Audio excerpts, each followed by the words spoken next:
And it's all chronicled in a brand new book, a fascinating new book, a riveting new book called I Want My MTV, The Uncensored Story of the Music Video Revolution by Craig Marks and Rob Tannenbaum. And we have co-author Craig Marks on the phone with us tonight to talk about MTV in the past and what the hell happened, and in the future as well. And I'll tell you, I mentioned it's a riveting book, but the way it's put together, you know, it's compiled as an oral history.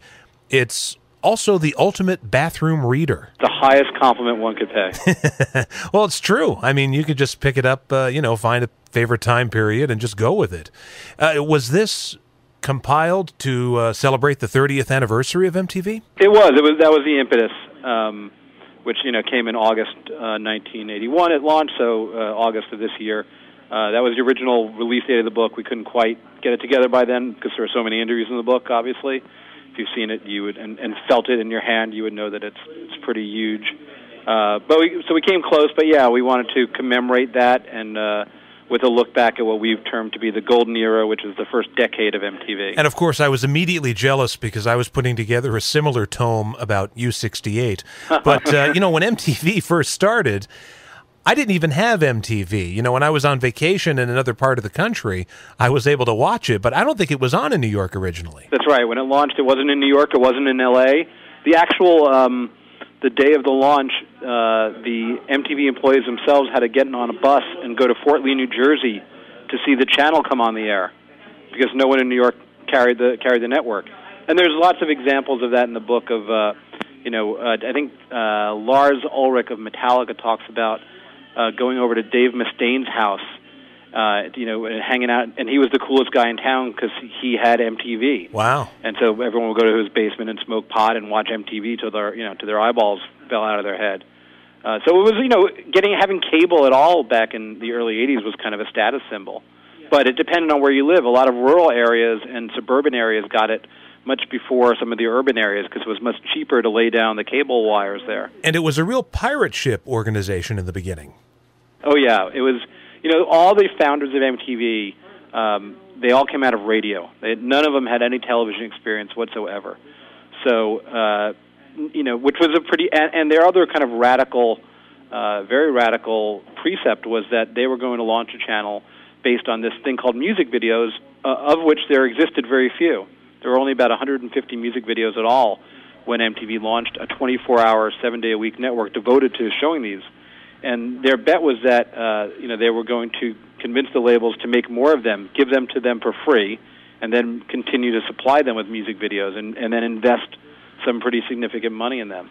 So they were, everyone at MTV that started, Bob Pittman was one of the people, he was probably best known for being one of the co-founders of MTV. But they were all in their mid to late 20s, somewhere in their early 20s. So there was really there was a combination, I'd say, of Animal House and The Social Network. That was sort of they were all very bright, incredibly bright, ambitious people. But they were slightly, they were, if rebellious at least, and, sometimes they were kind of crazy schemers. And as I mentioned, the book, I Want My MTV, The Uncensored Story of the Music Video Revolution, is an oral history of the channel. And you must have interviewed, hundreds and hundreds of people involved in making videos and showing videos. How long did it take to put together all these interviews? It took about a year and a half to do it. There was, two of us, which really helped, obviously. We interviewed about 400 people, and we wanted to make sure that we didn't just talk to, in some ways the usual suspects, but if you think about a music video, there's the artists who do it, there's the record company that commissioned it, there's the director, there are the producers, and there are the people in the music videos, the video vixens, the midgets as they were referred to back then, who populated an awful lot of early music videos. The girls in Addicted to Love and the teacher in Hot for Teacher. So any one video contains a multitude of personalities and a multitude of stories, and ideally you get all these people kind of sharing their stories. Sometimes they match, sometimes they don't. And that feeds into the fun of reading the book. And one of the things you talk about in the book, before that golden period of MTV, which I guess was around 1983, before that period, because of the channel's demand for constant product, you got a lot of bands who had videos shown on MTV that up until that point couldn't even get on radio. That's right. Probably the most famous early examples are of the sort of the British New Wave bands. Duran Duran, ABC, Culture Club, Kajagoogoo, Thompson Twins, leading up to U2 even. These were artists, AOR, album-oriented radio, still is, but back in the late 70s, early 80s, was incredibly conservative. They were still banging Stairway to Heaven every hour on the hour. And the lifeblood of record companies is new bands. That they really make their money by breaking a new band and having that band become the next superstar. And how do you do that outside of radio if radio won't play a new band? Well, it turned out that MTV would, because they had no choice. If these very theatrical, performative English makeup bands were willing to make videos and make really good ones, then MTV had to play them, whether they, necessarily cared to or not. And also those bands that I mentioned were very interested in visuals, whereas a lot of the American rock bands of the 70s couldn't care less about what they looked like. They almost, it was a badge of honor that they just looked the way they looked. Journey didn't really take a really nice picture. Right. But Boy George sure did. So those personalities, the music was great of those, with that era of music, and those personalities really came to the fore in MTV. And I think it's safe to say that without MTV, those bands would never, Duran Duran would not be selling out Madison Square Garden last week if they hadn't put out Hungry Like the Wolf in 1982. Right, and then you've got an artist like Madonna who pretty much owes her entire career to MTV. Right. Well, I think Madonna's an interesting case. I think certainly she was the first MTV artist in that, I think that like Michael Jackson is obviously an incredibly significant artist in the history of MTV. But Michael Jackson had been a star before MTV. Both with the Jackson 5 and his Off the Wall record, he was an established star. He went kind of supernova with MTV, but he was a star prior. But Madonna was an unknown when she put out her first singles, and MTV played those first singles, and then they played the third and fourth single like crazy, and she was perfect for MTV, and MTV was perfect for her. Bon Jovi, I think, are another example. They probably would have been successful regardless of MTV, but not nearly to the level that they were. But Madonna, is true. When Madonna played the Video Music Awards in '84, that put that show on the map, and that really put Madonna on the map as a provocateur, as someone who's really pushing boundaries in sex and gender, and they were made for each other, MTV and Madonna. And you mentioned the Music Video Awards. It's interesting that they still air those. It is interesting. Yeah. Given that the thing that they're honoring is no longer necessarily played on the channel. Yeah, giving awards for videos that they themselves don't show now. Right. Well, it's a tricky thing for MTV, and to their I don't know if credit's the right word, but the Video Music Awards now do fantastic numbers for MTV. They're very well rated, but it's kind of a hollow middle, because they're not really, the thing they're honoring doesn't exist anymore as a form on MTV. But it's always been important. When MTV started to change from music videos, we marked 1987. They debuted a game show, kind of very sort of a winky wink game show called Remote Control, and that is inevitably led to The Real World in 1992, which is where the book winds up, and then then you could draw a pretty alcohol-soaked line from that to Snooki, let's say. Right. But it's always been important for MTV to, if not play music, then to embody, what they view as the countercultural values of rock and roll. Rebellion and sexuality and all those fun things. So to them, they're still tied to music. They still believe in those values. But it's a weird show now. There's no doubt. You mentioned The Real World, and who knew at the time that was the blueprint for what the next 20 years of MTV was going to be? The next 20 years of network television. Yeah. I think you can say that, and I think we do say that that's the last time that MTV was, I think would even consider itself revolutionary. And, whether you like that show or not, and like the sort of the wake of that show or not, that show was a dare when it came on. And no one had done it before outside of like PBS and in documentary film form. So they really took And the reason they took a chance on a show like that was because they couldn't afford to do what they wanted to do, which was a scripted show. They wanted to do a scripted soap opera. They realized they could never afford it, so they found a couple of people who had sort of pitched this idea to them a little while ago, these producers, and they did this weird cinema verite reality show.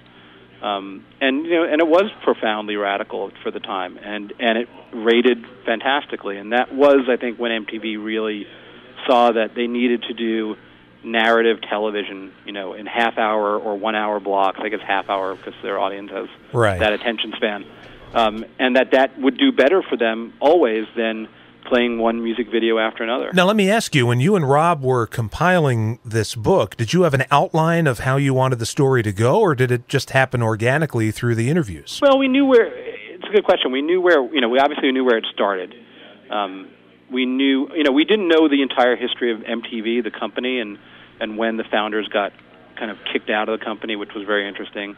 We knew it was going to end in 1992 with The Real World, right. and we sort of knew that the tone that most of the people we talked to would take would be that they kind of mourned those days that when music video was the predominant reason to watch MTV. But I think we didn't know, and we knew that certain landmarks were going to be important. MTV Raps was incredibly important. In '92, also the coverage, the political coverage they did was really important to the network because it gave them credibility in a whole other area, which was important to them as people and advertisers. I think the thing that we didn't quite know was, we hoped it was true, and it turned out to be true in spades, was for the most part, how wild a place it was back then. And how it's just remarkable when you think of how young they were, and how much fun they had. I mean, it really was an awesome job to work in the MTV music department.